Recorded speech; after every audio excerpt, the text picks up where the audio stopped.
Hey, what's up everybody? I'm back with another recap of the MotoGP race weekend in Assen. The summer break is almost over and we are getting ready for the Silverstone round, but first let's do a recap of the Assen round. And I'm gonna start with the MotoGP class. The race top 5 was as follows. Francesco Bagnaia won it ahead of Marco Bezzecchi, Maverick Vinales, Aleix Espargaro and Brad Binder. Fabio Quartararo is still leading the championship, Aleix Espargaro is getting a little bit closer, and Johan Zarco is in third. My rookie to watch, Marco Bezzecchi, rode an historic race. He made history in taking his own and the team's first podium in the MotoGP class by finishing in second, and that is the Mooney VR46 team. Then my underdog to watch, Aleix Espargaro, rode a heroic race to finish in fourth, and the kudos of the week go to Aleix Espargaro, who was pushed off track by a crash of Fabio Quartararo. He rejoined the track in 15th position and then rode one of his best races of his life to finish in a nice 4th position and finishing it with a double overtake in the final chicane, which I actually caught on video because I was at the Assen round. It was very nice to be back after 2 years, so I'm gonna put this video in here so you can enjoy it, and I hope the resolution isn't too shitty so you can enjoy it.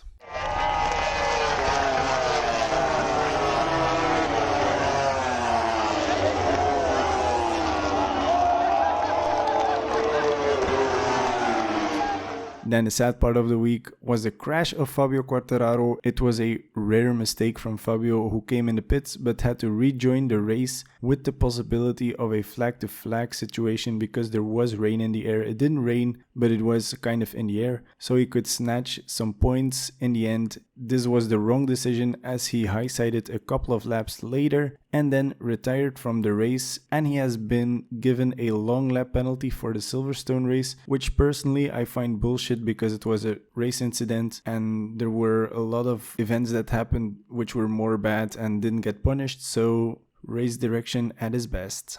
Also, a side note, in the off-season, Alex Rins has signed for the LCR Honda squad, so he will be on the Honda next year.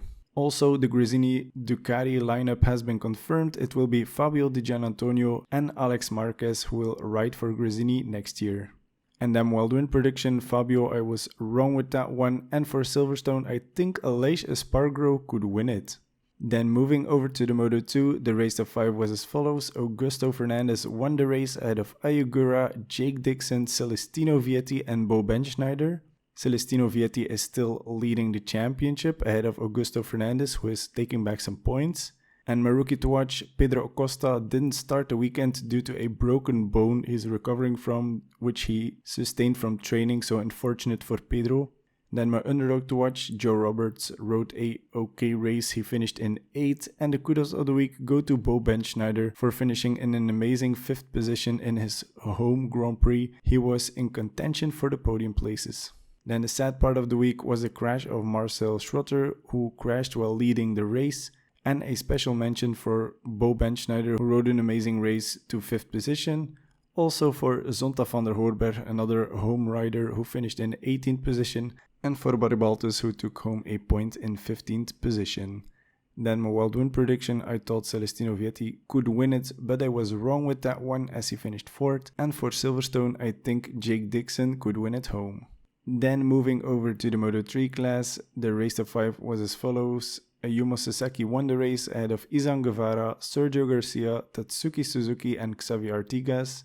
Sergio Garcia is still leading the championship, but Izan Guevara is very close though. Then my rookie to watch, Danny Holgado, he rode a very good race to finish in 6th, and my underdog to watch, Lorenzo Felon, took home 3 points in 13th. Then the kudos of the week go to Ayumu Sasaki, who had a tough time over the last year, but he's a great rider and it was bound to happen for him, and I'm very happy he finally got his first win. Then the sad part of the week was the crash of Dennis Foggia, who now seems to be out of the race of the championship, leaving the 2 Aspar boys to fight it out. Then my wild win prediction, I thought Foggia could win it, but I was wrong with that one, and for Silverstone I think Dennis Onchu could win it. Then there was another Moto E doubleheader in Assen, and the race top 3 of race 1 was as follows. Domi Egeter won it ahead of Eric Granado and Mattia Casadei, And the top 3 of race 2 was Eric Granado won it ahead of Domi Egeter and Mattia Casadei. So same podium, guys, different positions, you know. The championship top 3 is now as follows. Domi Egeter is leading the championship with a pretty good lead ahead of Eric Granado and Matteo Ferrari. And that was it for me. I hope you enjoyed it. If you have any comments, any feedback, please leave them in the comment section down below. I will happily watch and listen and take it with me for the next ones. But until then, stay safe, have a good one, goodbye.